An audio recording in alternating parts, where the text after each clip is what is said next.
It's been said that every quilt tells a story, and it's so true.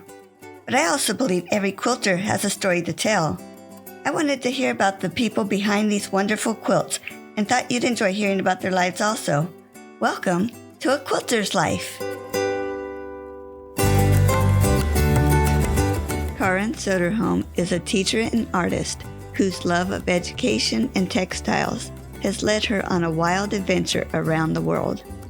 Her love of textiles is rooted in family tradition and the joy found in materials and process.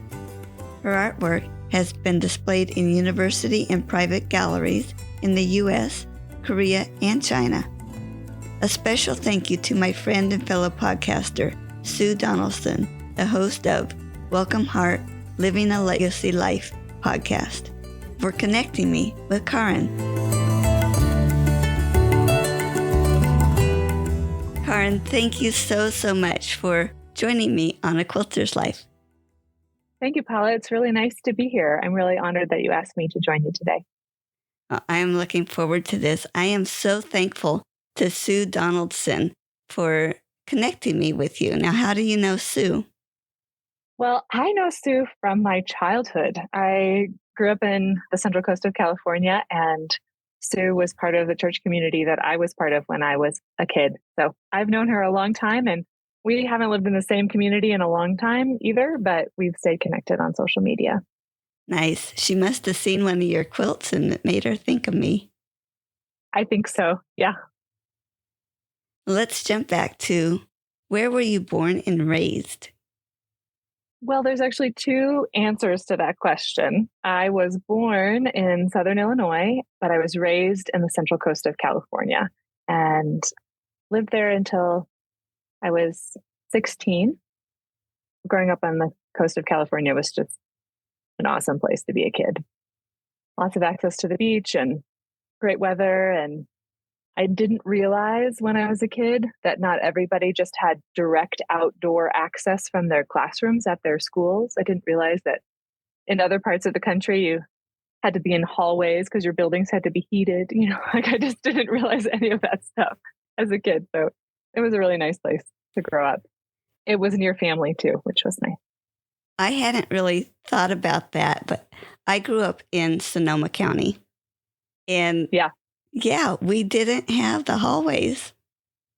Yeah, no. And it was so normal to just be able to be inside, outside, inside, outside. That was part of my childhood at home, at school, everywhere was inside, outside.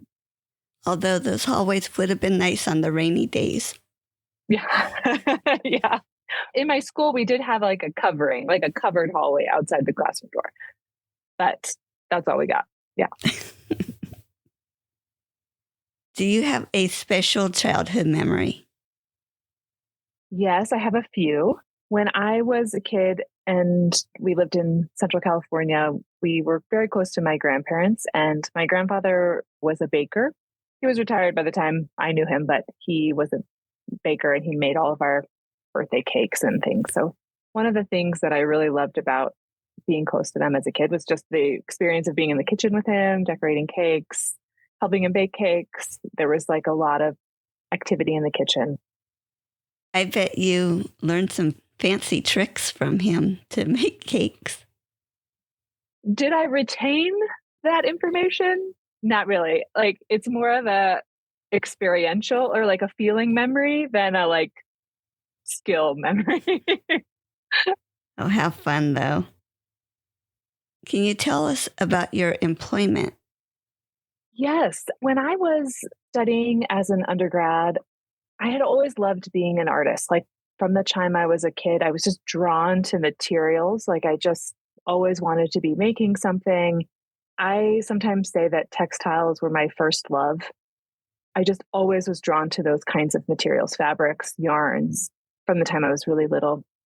And as I was sort of growing into adulthood, I knew I wanted to do something with that, but I didn't really know what. And I didn't really have exposure to people who were working as artists. So I didn't really know how to combine those things, how to combine being a creative person and also someone who had an occupation. I just didn't have access to that information. But I did know that there were educators who worked in art, and I did know that was a real job. So when I was studying in undergrad, I decided to study art education. So I studied to be a teacher, and I have worked now as a teacher in various capacities for about 20 years. And I've worked with students who are little and adults, and I've taught informal positions. I teach workshops and I teach individuals how to sew. I've done a lot of things within the world of education, and I am grateful for mostly for the people that I have met through that occupation. Although at this point in my life, as I'm sort of mid-career, and I'm trying to pivot out of education and really wishing that I had had exposure to other creative careers earlier, because now as an adult, I know a lot more about what the options can be for me. And it is a little bit harder to change mid-career. It is, but it's exciting too. It is. I feel more empowered now than I did 20 years ago to make change for myself. So I'm glad to be in this position, even though I do look back and wish, oh, I could have been an architect for the last 20 years, or I could have been a working artist, a community artist developer for the last 20 years. There's part of me that looks back and says, oh, I could have been doing a lot of these things. And then the other part of me is like, oh, but look what I now can do because I have 20 years of experience working with people, working as a creative, even if it wasn't my full-time occupation. And I do feel very empowered to be making a switch. Mm-hmm. I laugh because even though my husband and I, he's reached retirement age and I'm about there, we still are feeling like, what do I want to do when I grow up? Yes, totally. The way that I think about it is I don't ever want to stop working. I don't ever see myself not being active in my hours of the day and not connecting with people and not out in my community. And I always want to be doing that. Right now, it's more about, because of the place I'm in my work journey, I still need to be thinking about how to support myself and build my future rather than just working purely for the joy of it, which I always hope I am working for the joy of it, but I have to also be realistic right now. Yes. Being a teacher, I think I saw that you have gotten to go to a lot of really neat places. Can you share something about that? Yeah, absolutely. So after I finished my undergrad degree, I was just dipping my toe in the world of textiles. When I was a senior, there was a loom in the senior working loft, and I saw it there and I was like, I think that makes fabric. So I chatted with my advisor. We were a pretty small art department, and he said, yeah, if you can figure out how to use it, absolutely you can use it. So I found a class I could take that taught me how to weave, and then spent my senior year weaving and loved it. Then I graduated, and then I was like, I probably should get a job. So I moved back to Denver, which is where I live now. And I got my first teaching job, and I really had loved weaving.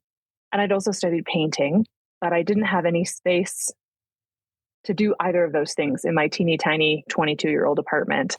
That was actually my first connection to making quilts, or one of my first connections to making quilts was because that was something I could do in my small space.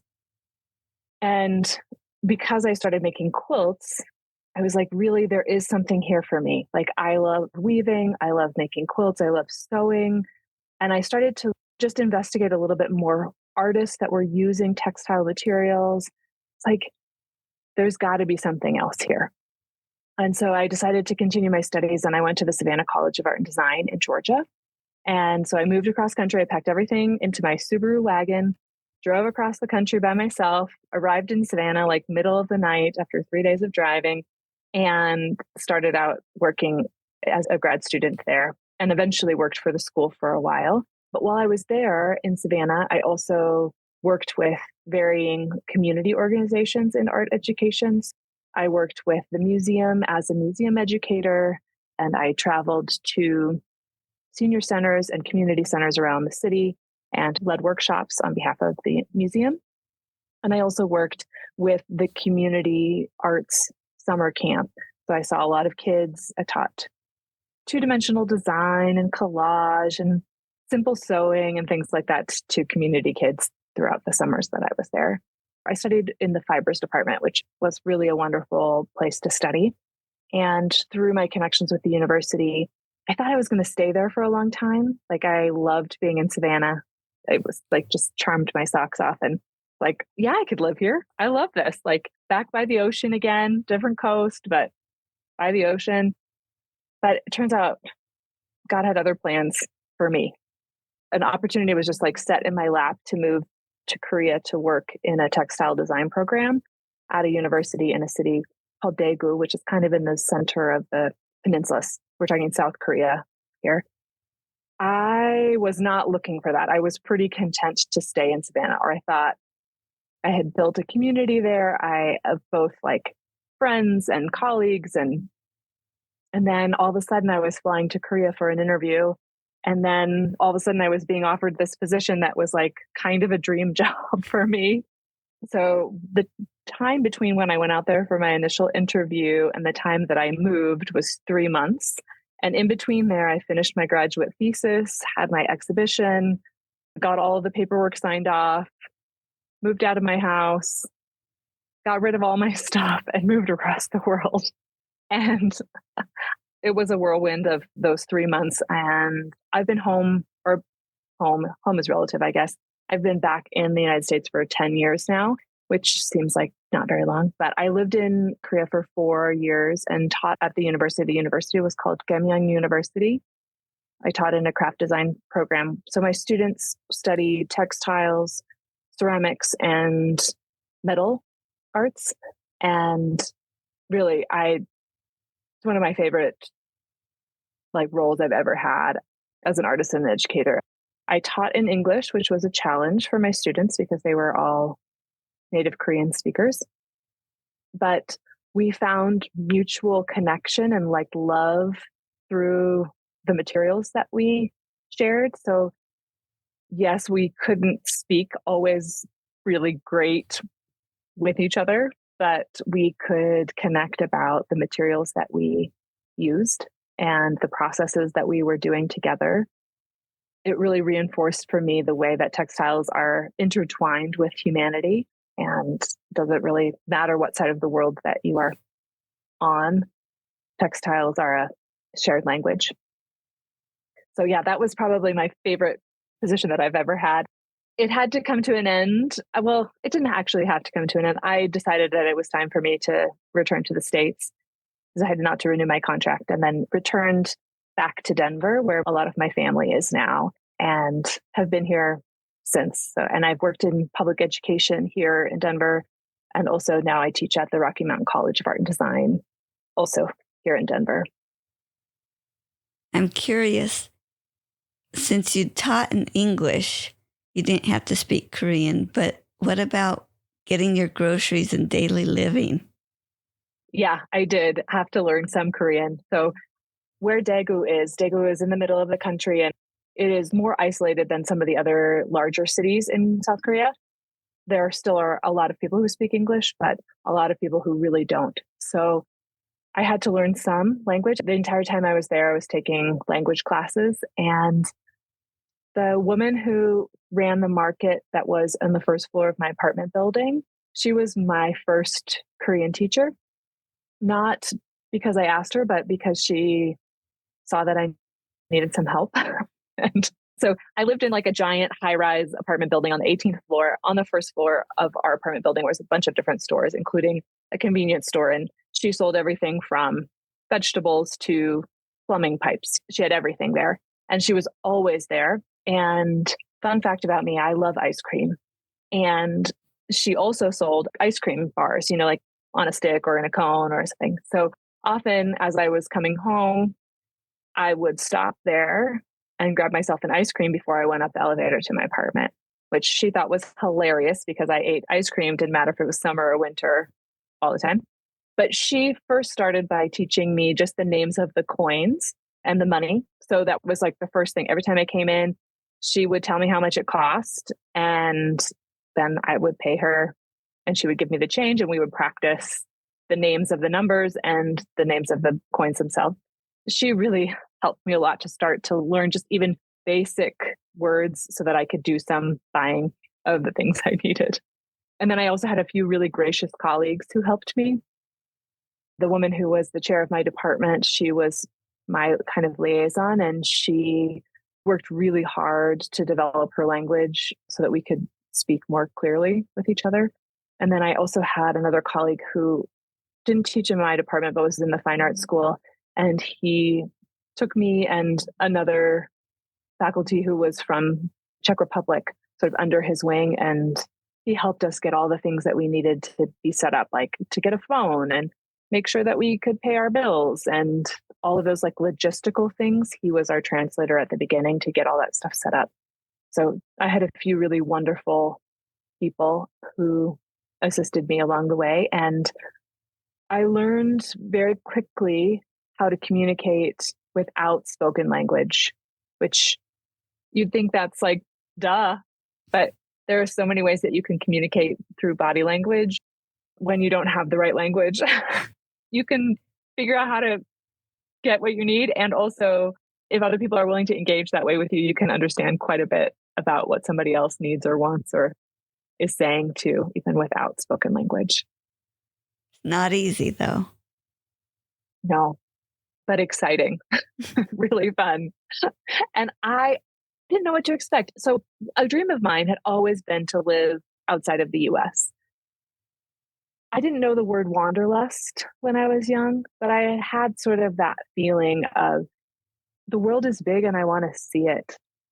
And I was wondering, like, how can I do this? Like, how do I figure out how to not live somewhere else forever, but go and live someplace and not only vacation or travel for a week or so?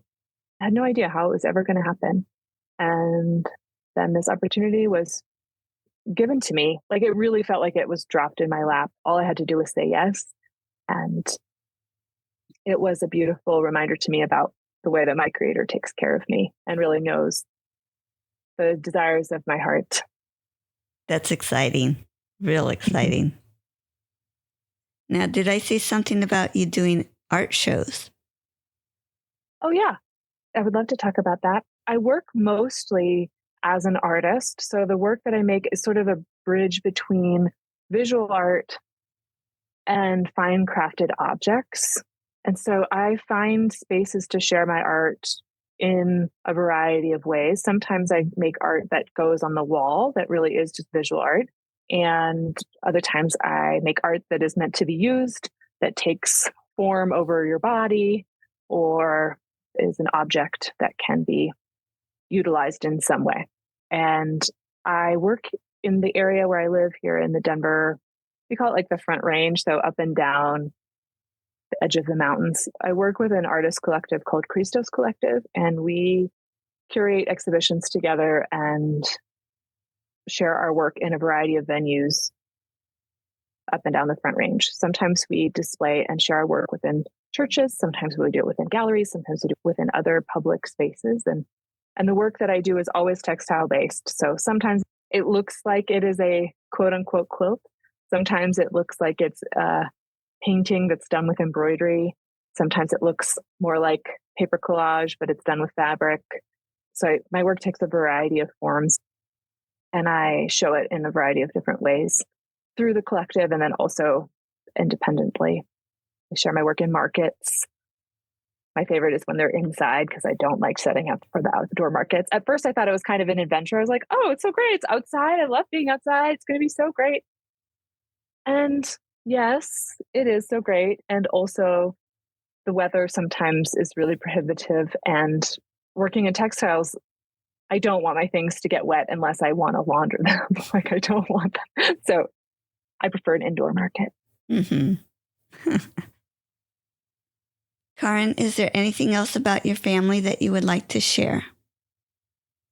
Well, I really love the family that I have. And I have a very eclectic family. I have a wonderful family of origin, and I have built a very broad web of interconnected friends and family as an adult. That when I think about the family that I don't have children. I don't have a insular family, but I have a family that is wide and broad and connected by lots of time and space. I feel really privileged to have the people that I have that I get to call family. That's so nice. I think so. Well, if you had the opportunity to talk to people in the future to let them know who you were, what would you want people to know about you? I would want people to recognize that I have been driven to make decisions in my life based on deep, soul calling. And yet I've also really struggled to connect that deep soul calling with the expectations of the society that I've lived in. So I hope that they will see me as brave. I hope that they would know that I am very deeply loved by the people in my life and deeply loving in return. And even though it has taken me a little while to come back to my sort of deep soul calling, I would like to encourage them that it's never too late. And I think that's what we sort of talked about a little bit earlier. Yeah, it's never too late to return to where you feel like you need to be. That's a deep thought to really sit and think about. So, yeah. Thanks for letting me share it. Mm-hmm. Being an artist, besides quilting, are there other crafts that you do or have done? I thought you'd never ask, Paula. I thought you'd never ask.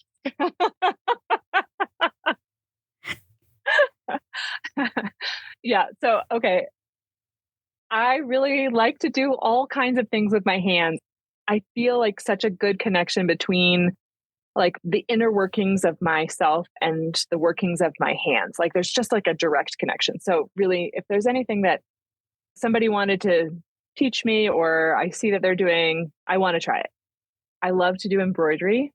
I make most of my own clothing and love to sew garments.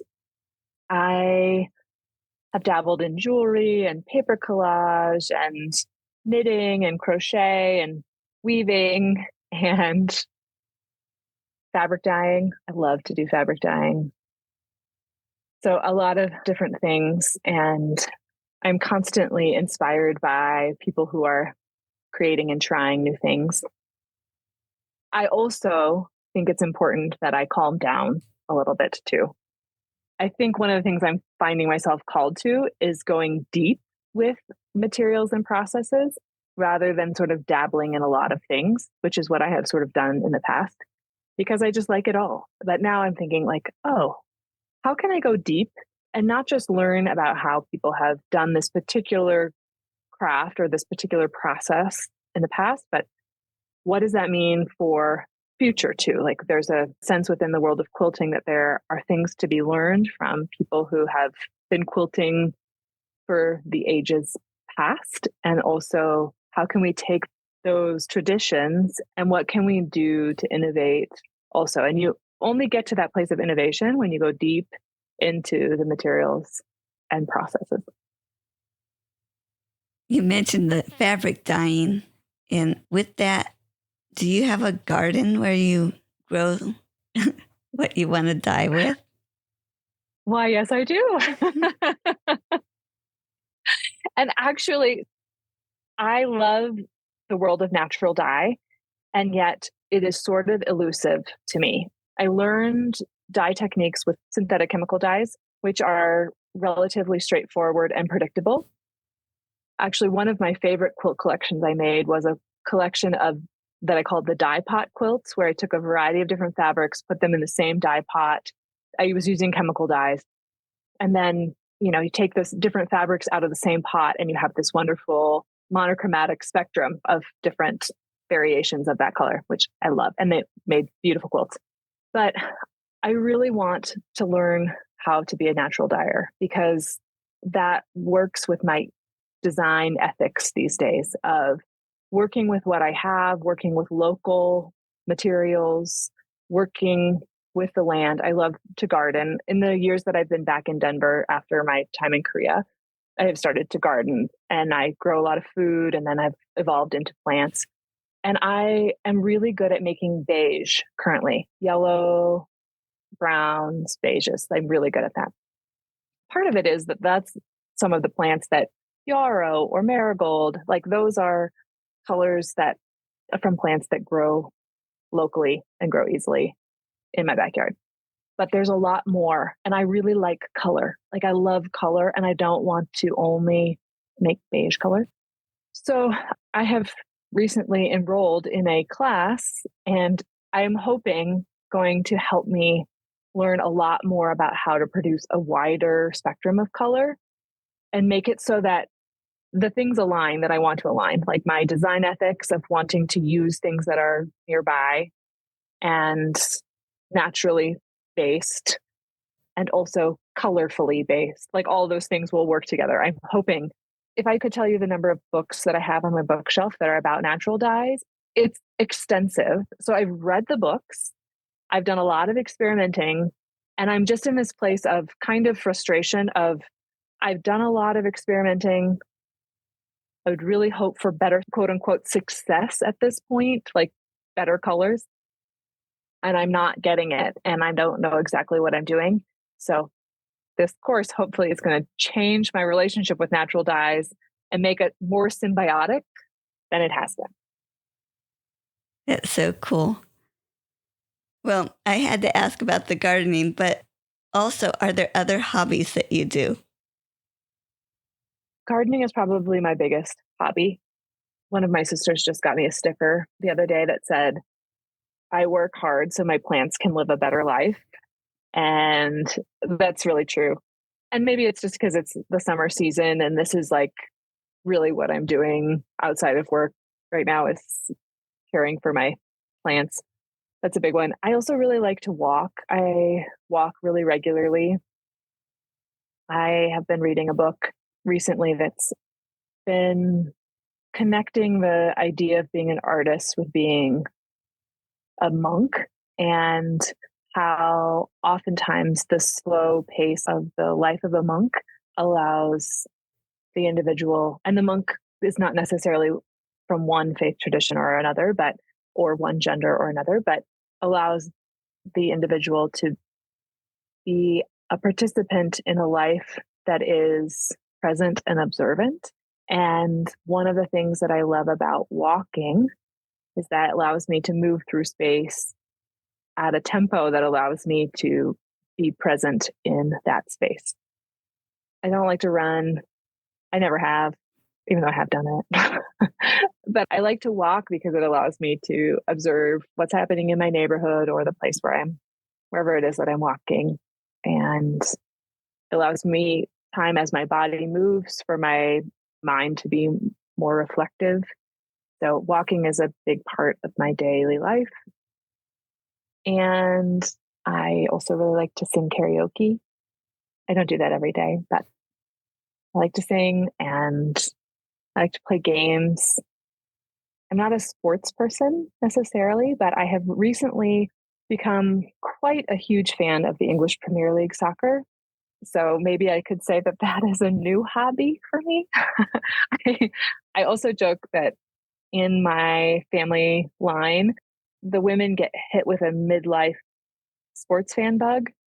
It was my grandma, my mom, and now me. I never followed sports very much at all. Like I thought it was kind of dumb. No offense to those millions of people in the world who love sports. And somehow in my midlife, I just really got bit by the bug. And now I found my way into English Premier League soccer. And now I'm really big sports fan in terms of the world of soccer. So I don't know. So, who's your favorite team? Manchester City. They had a really great season last year. So it was really easy to be a fan of them. They played really great. They have really strong players. They have a wonderful manager. So I know that there's a whole lot about the world of English Premier League sports that I don't know. I realize that. And yet, from this side of the pond watching it, I'm like removed from maybe some of the other cultural phenomena around the league that is more apparent if you are a resident of that community. It's just now dawning on me. The reason I like it so much is I feel like it is another connection point to the rest of the world. Like I have not lost my sense of wanderlust. And soccer is such a world sport. And to follow and to know the players who play in the Premier League are from all over the world. So as I get to know the players and follow them into their national teams too, with the World Cup that was just last winter, I feel like I am maintaining connection with other parts of the world.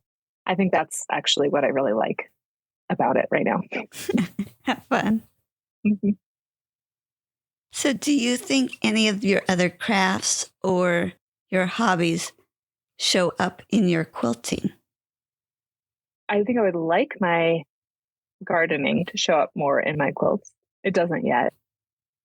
I think my experience working with paper craft often does, because the way that I approach quilting is very intuitive.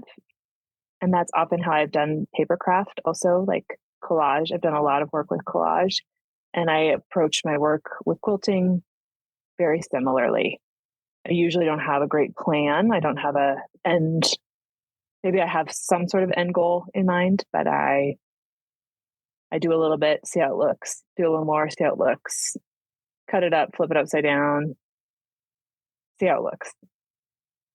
And so I think that's probably the strongest connection point between quilting for me and other craft. So how did you start quilting, or who introduced you to quilting? The first thing that I can remember about quilting was working on a quilt with my mom.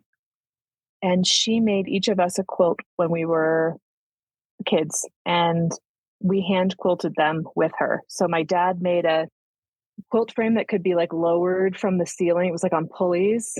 And then we would lower it down and we would sit, and she taught me how to sew and quilt by hand on that big frame. I think for her, it was really kind of a utilitarian need that each of us needed a bed covering. And she's like, I can make that. I could do that. And then she taught us how to do it. And so we would sit and work together. And sometimes friends would come over and work on it. And I have 3 sisters. And so she made a quilt for each of us.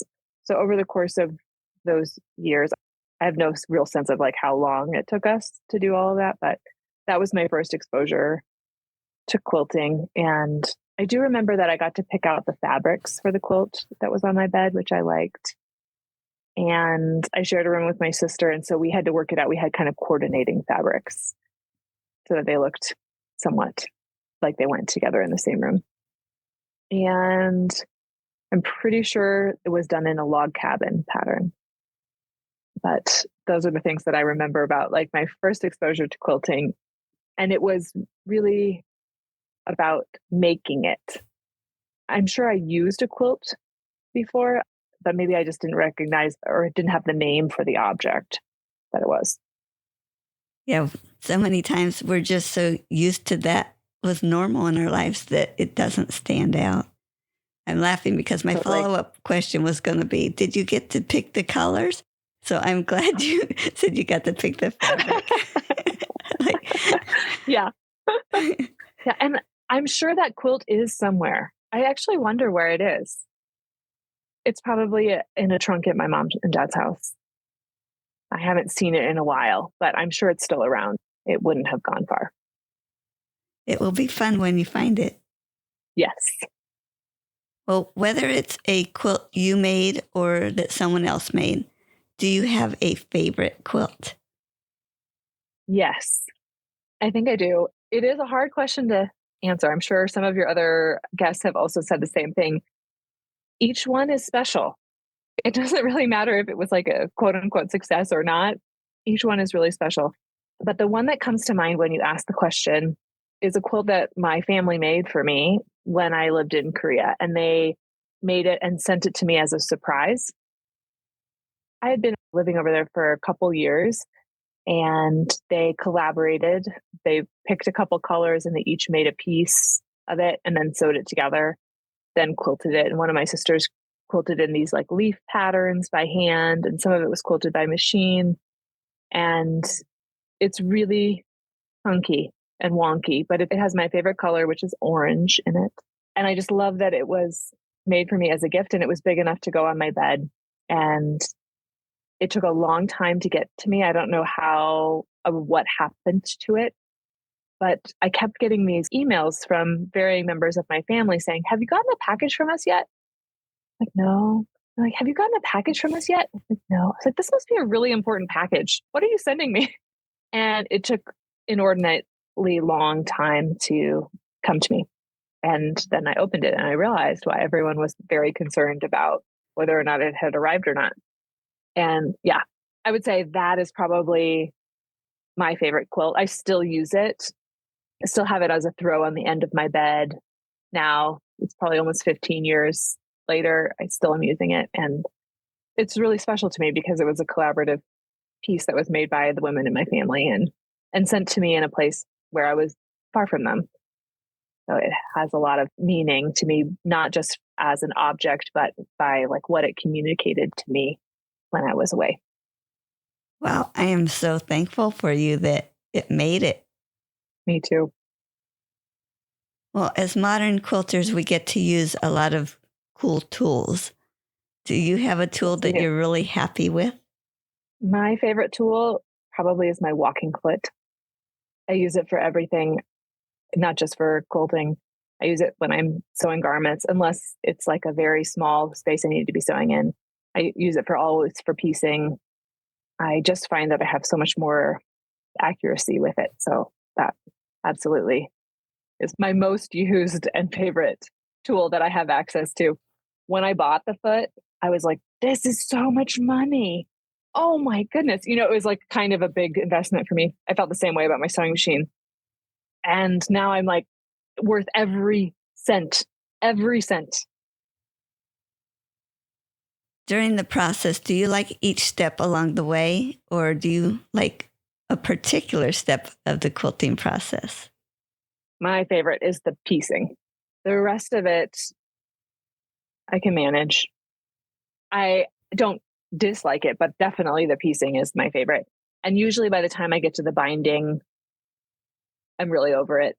And the binding takes a lot longer than I think it's going to every single time. So that probably is my least favorite. Although a nicely done binding is sort of like chef's kiss to the project. So I do really like it when it looks good. But that's probably my least favorite. And depending on the way that I quilt it, whether or not I'm doing it by hand or by machine, I don't know. Sometimes I like really love the like mindlessness of the machine quilting because I don't have a one-on-one quilter. So if I'm doing it by machine, I'm doing it on my home machine, and I have a nice table, but usually it's pretty simplified, like quilting pattern. So it just becomes very meditative and mindless. So sometimes that part can be really nice. But yes, definitely my favorite, if I had to say my favorite, is the piecing. What would you say is the most common answer to that question? It's interesting. I think most people like the designing and piecing, but the long armors, they like the quilting. Yeah, but totally. It's funny. It seems like people either love the binding or hate the binding. And there's rarely a middle ground. Yeah. On the most recent piece that I just finished, I didn't actually add a binding. I just folded over the back to make a binding. And that was the first time, maybe second time I've ever done it. I wouldn't use it for everything moving forward, but it was so much simpler than attaching a bias binding and sewing it on. It really was a much faster process. I was like, oh, okay, note to self. Plan for this again. Really? Yeah. Share your worst quilting experience. If I had to answer this question, it's not because it was a really bad experience, but because of my time management. I did a collection of quilts the last year that I lived in Korea. So I was having an exhibition of my work, and I had been planning it for a while, but I just did not give myself a long enough runway to do all of the work. I dyed all the fabric for the quilts, and I also dyed the thread that I was going to be using to quilt it by hand so that I had coordinating colors to work with. And I did a series of quilts that were all about stacking things because in my experience with my life in Korea, that lots of things were tall or deep because the land area of the country was quite small, but so many people that building happens up and down. So it was all about vertical lines. And then I quilted it all with circles because I wanted to represent the sort of symbiotic way in which I was feeling connected to this world. So it was this like contrast between vertical, stacked, rectangles, and circles. And I love the work that I was able to make, but I definitely did not give myself enough time to finish the work and prepare it for exhibition. So it was unfortunately like a really poorly installed exhibition. It was fine. It was okay. It just wasn't great. And it was not because the quilt process itself was so hard, but because I just ran out of time to do it. So it was very stressful. And I was wrapping up my life in Korea. I knew I was going to be leaving later on in the year. And I really wanted it to be a nice exhibition of my work. And it was not as nice as it could have been. Managing expectations is hard sometimes.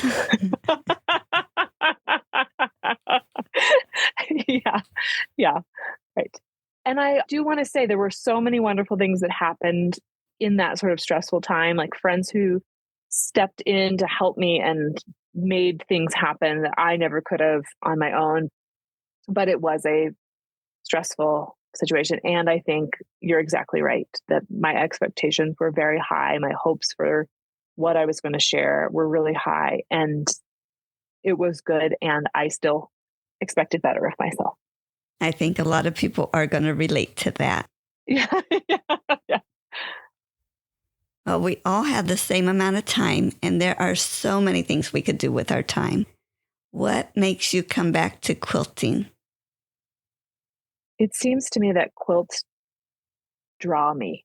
I just find myself being drawn back to them. And I had a friend who visited my studio yesterday, and the last few years I've been making a lot of collages with fabric, very abstracted. And relatively recently, I just have migrated back into making and wanting to make quilts again. And so she asked me a really similar question, like, do you see yourself changing how you're working? Do you think you want to go back to making more quilts again, away from some of these fabric collages that have raw edges? They're pieced also, but they're all raw edged and they're like layered rather than connected side by side like a quilt face is.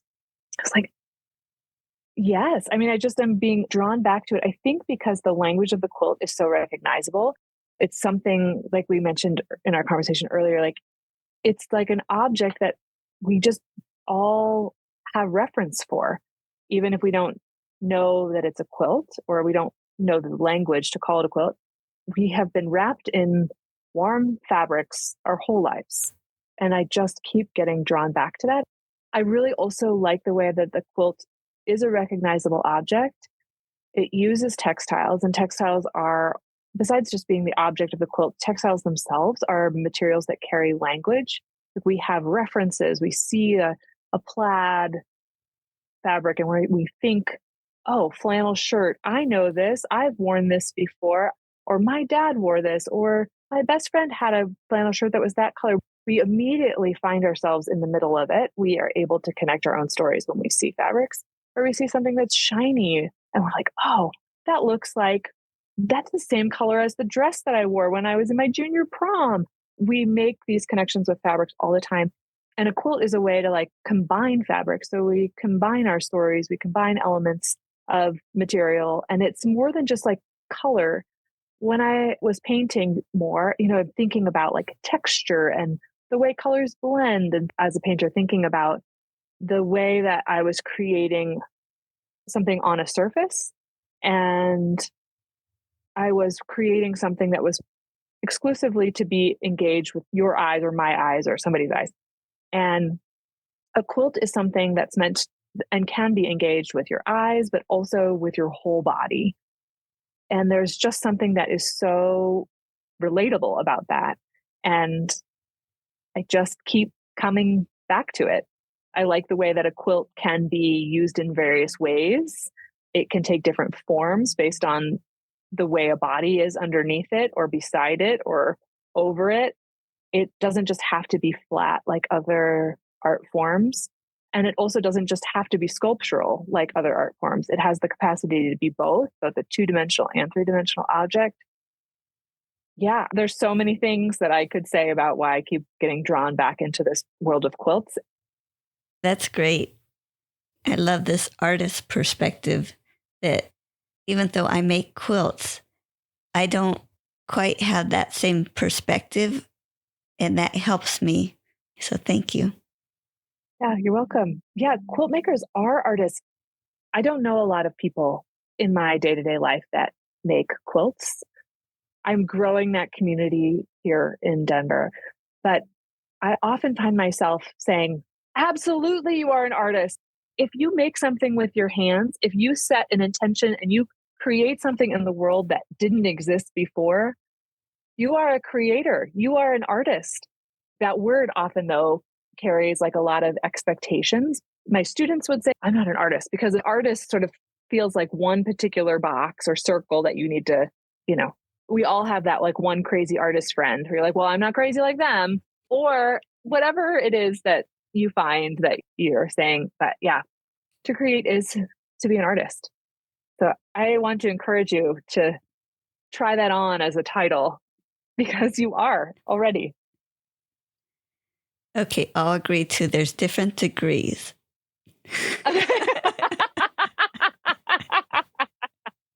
I agree with you on that. You are right. As with most things, there is a spectrum rather than just a either or in terms of how we see ourselves, what we do, our capacity for whatever it is that we are doing. It's never just either or. It's always something or more something or less something. Yeah. So who do you usually make your quilts for? When I am making my quilts as art pieces, I am thinking about a more general audience, usually someone, I'm hoping, I don't know yet, but someone who finds the work that I'm doing relatable and visually interesting enough that they want to have it in their space. But I also do make quilts for people I know and love, and most everyone in my life has some sort of quilted object that I have made. Most recently, I made my mom a quilted vest. I used a fabric on the front that was a color I knew she would wear. And then on the inside, I used a tablecloth that was her mother's as a way of just bringing my grandma back into her life. She gets to wear a vest that has an element that was used by her mom. Yeah, when my grandma passed, I inherited a lot of her textiles. Most of them are tablecloths. And everyone's like, who could use grandma's textiles? Oh, Karin. Yep, she'll take them. And I was like, yes, absolutely, I'll take them. So I have hopes that in the future, I'll be able to put them into different people's hands within our family through different objects.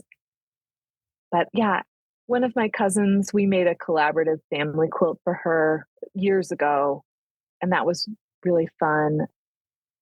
Yeah, most everybody in my life has some sort of quilt. And I have a niece and nephew who get a lot of hand sewn clothes, and they'll probably get a quilt at some point too. So you're the fun aunt. I have aspirations of being a fun aunt. Yes. So what are you working on right now? Right now, I'm working on another small quilt for the wall that is a intuitively pieced and it's kind of grays and maroons and navy. And it's similar to some of the ones that I've made recently that, again, are very intuitively pieced.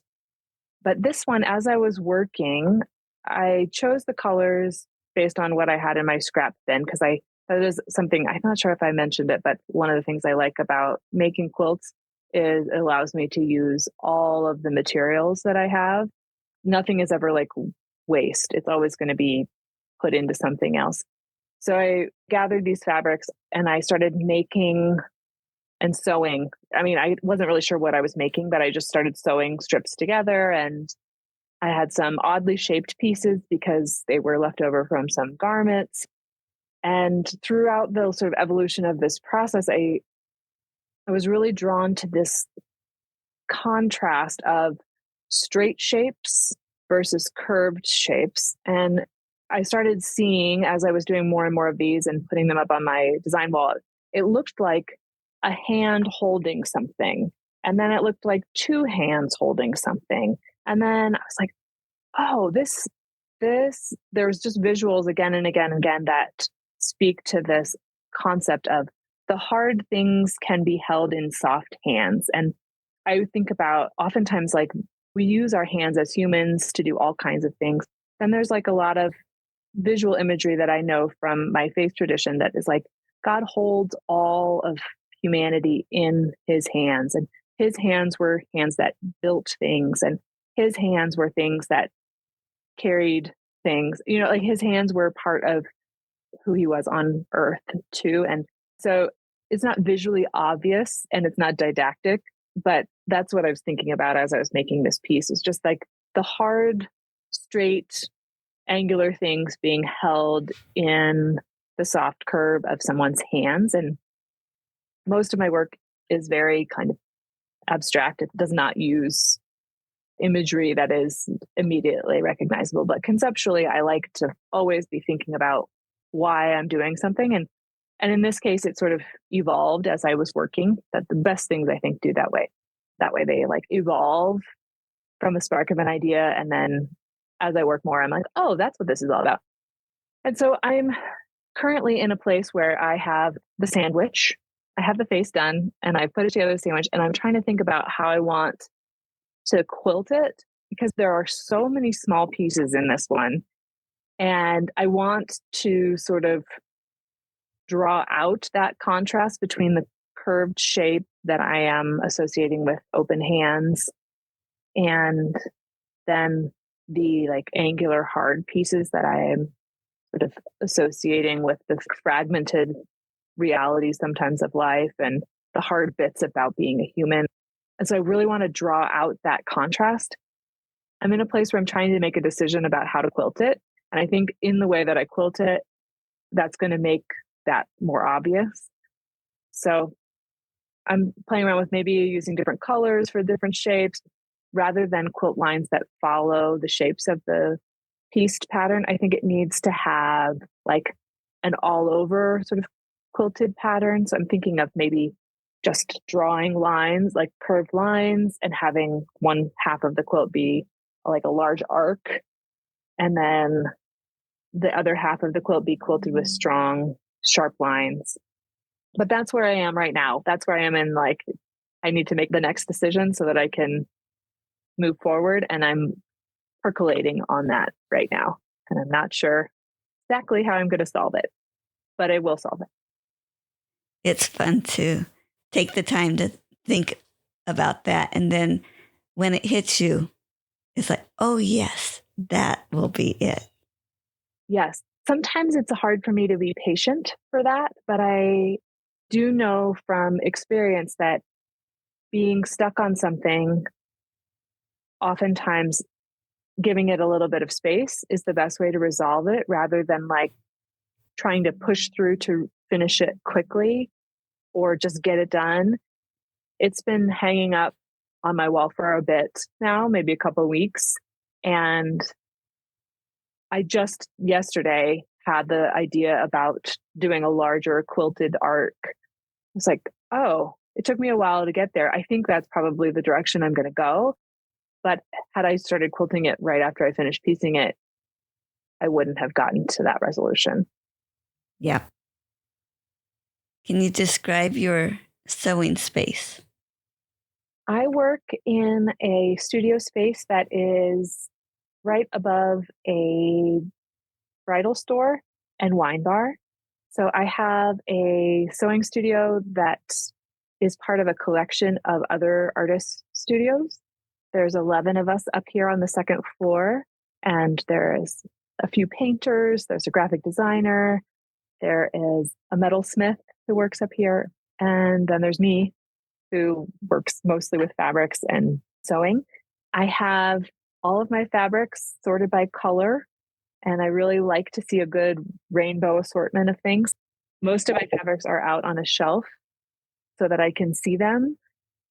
And I have all my threads sorted by rainbow. I have a work table in the middle of my studio that's long and rectangular that I use as a cutting table and a working table. And then I have another small table that I use with my sewing machine and my serger. My favorite part of my studio is my design wall. I have flannel wrapped around foam core and then nailed into the wall. That's my favorite space. The foam core, it's just deep enough that I can pin into it if I need to, so I can hang heavier things, but also the flannel keeps things up so that I can see it. I have been in this studio complex for quite a while, and about a year ago, I moved into this space, and this space is larger than my last one. And I doubled my space of my design wall, and it was just glorious. That's my favorite thing about being in this bigger space is a bigger wall space that I can use to visualize what I am making. It's allowing me to work bigger and just have more things up on the wall that are in process. Karin, thank you so much for sending the picture ahead of time. That's going to be the feature picture for your episode. And your quilt wander. It's so pretty. And I was hoping that you could tell me how it came about. Yeah. This piece I started working on during a workshop, actually. Part of this workshop, we were moving quickly. That was sort of the theme of the workshop, was to quickly piece things together. And I was using blue and white fabrics, which is sort of my go-to color palette, or something that I sort of slide back into pretty regularly, partly because I have a lot of blue fabric scraps to work from because I have made myself a lot of blue clothing. So I have a lot of that to work with. And I just love that contrast of the blue and white.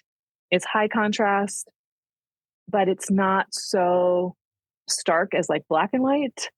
So I just like the sort of coolness of the blues. And so I did a bunch of work in the workshop, just putting together some small blocks.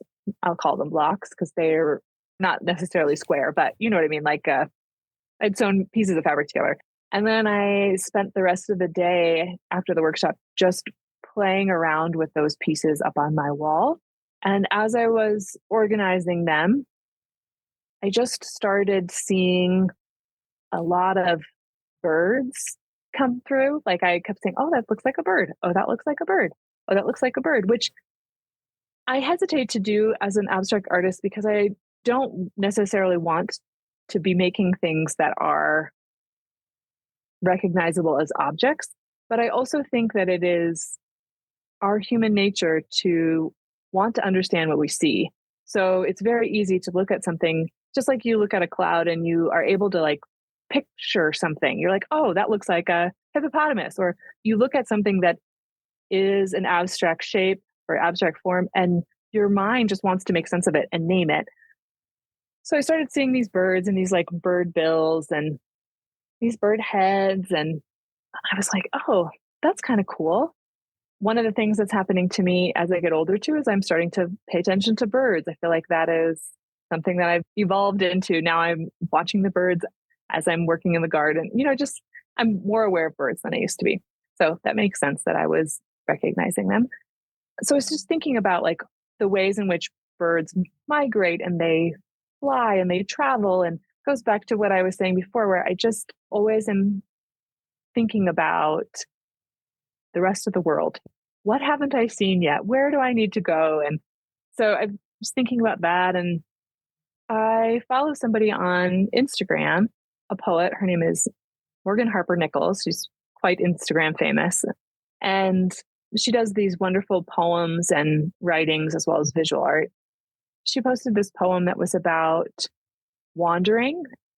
The visuals were also blue, really similar to the colors of my quilt. And the text was something about how it might look like I'm wandering, but really I'm not. I'm just on a winding path. And I've never been out of where I needed to be, even though it looked like I was wandering. That's way less eloquent than her words, but it really resonated with me.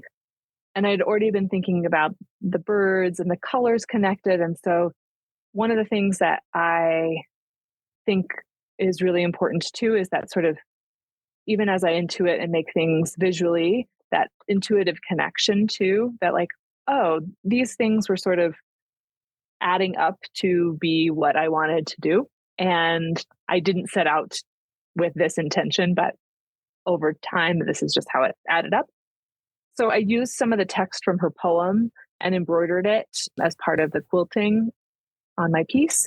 So from afar, you see the composition, but if you're up close, you can read the text that's also been embroidered on the piece. And I modified it a little bit because I think one of the things that I always come back to as a creator is that I want to also represent my creator in the process.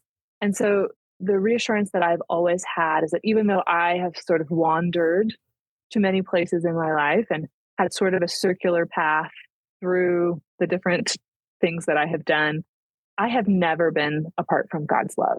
And he has always been close and near. And I think that's one of the things that a quilt reminds me of, is like the closeness and the love of someone else is represented through a quilt. And so I changed the text of her poem a little bit to reflect that, but that's an element of the piece itself.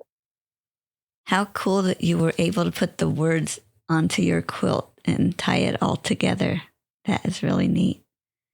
It reminded me somewhat of the Gee's Bend quilts I've seen. Oh, yeah. And the way you were talking about the different shapes and putting them together. When I had the opportunity to interview Mary Letha Petway, she said that she would cut until God told her to stop cutting. And then she would sew. So putting those pieces together. And that made me think of it again as you were talking about, you would put pieces together and then look at it and not necessarily have the whole plan planned out ahead of time. It sounded very similar to what Mary Letha said she did. Yeah, that's awesome. I remember the first time that I saw the Gee's Bend quilts, and I was just, I don't even know how to describe what it was, because I had been exposed to quilts that were very organized, that followed prescribed paths of like, this is how you make this block, and then this is how you measure, and then this is how you do this block. And that's how I had learned to sew, to follow patterns, where the sewing itself was just the mechanics of following the pattern. And the first time that I saw the Gee's Bend quilts, I thought, now this is something. Like, these are fine art pieces. I can see what the artist did here. And yes, they use the same tools that I know how to use, but they made it their own way rather than following somebody else's pattern. And that is what I want to do. They do classes. I know. Sometime. Yeah. Well, maybe when I'm done with this natural dye class, the next one that I'll do is I can go sit with them and work with them and learn from them. That would be fun. Next year. Yeah. Can you share a quilting tip? I think what I would say to somebody else who is working in quilting is trust your eye more than your ruler. Look and see what your eye tells you and use that. Yes, a ruler is helpful and important and valuable, but trust your eye to help you make decisions more than your measuring device. Interesting. Because I'm thinking about something I was just working on last week. I didn't like the way that looked. I think I will make a little tuck here. Do what I want with it. Yeah. Great. Mm-hmm. Thank you. Karin, thank you so much for spending this time with me. I so enjoyed hearing your story and visiting with you. Thank you, Paula. It really has been an honor to talk to you today, and to share my story is really a nice opportunity that you've given me today. So thank you so much. I really appreciate it. You are so welcome. Bye-bye. Bye. You can find more stories on aquilterslife.com or subscribe on your favorite podcast player so each episode will be downloaded automatically. Also, I want to hear about you and your wonderful quilts. Please contact me, Paula Chamberlain, through the website to set up an interview. And as always, thanks for listening.